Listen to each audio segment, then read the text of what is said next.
মহারাজ নিজের ঘরে বসে একা একা দাবা খেলছে। তখনই মহারাজের বাবা এসে মহারাজের হাত ধরে বলে, এই মহারাজ, এখনই নিচে চল, এখনই যাবি চল।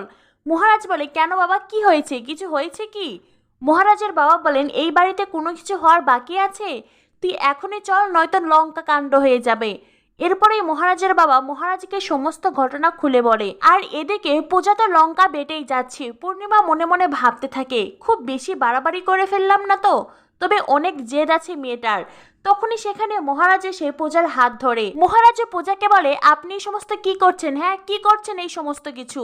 পূজা তখন মহারাজের হাত থেকে নিজের হাতে সরিয়ে নিয়ে বলে, আমাদের শাশুড়ি বৌমার মধ্যে আপনি আসবেন না। মহারাজ তখন বলে, বাহ মিসেস পূর্ণিমা মুখার্জি, বাহ বাবা বাহ, এতদিনে আমার স্বাদ পূরণ হতে চলেছে। পূর্ণিমা তো অবাক হয়ে মহারাজের দিকে তাকিয়ে আছে। মহারাজ বলে, এতদিন লোকে আমাকে জেলখাটা আসামি বলতো, আর এবার আপনাকেও জেল ফেরত আসামি বলবে।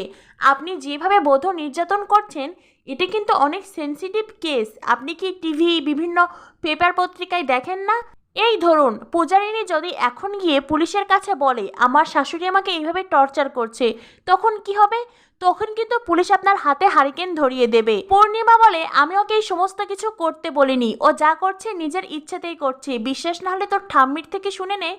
মহারাজ বলে, ও কেন করছে, কার কথাই করছে, কিসের চাপে করছে, সবকিছুই আমি জানি, সমস্ত বৃত্তান্তই আমার জানা আছে। পূর্ণিমা তখন পূজাকে বলে, এই মেয়ে, তুমি সরে যাও, এই সমস্ত কিছু তোমাকে আর করতে হবে না।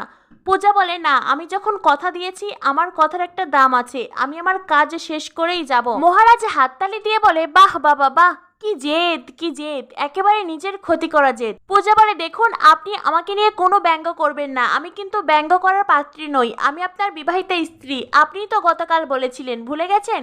নিশ্চয়ই কথাটা মুখ ফসকে বলেননি। মহারাজের তখন মনে পড়ে যায় সকলের সামনে মহারাজ বলেছিল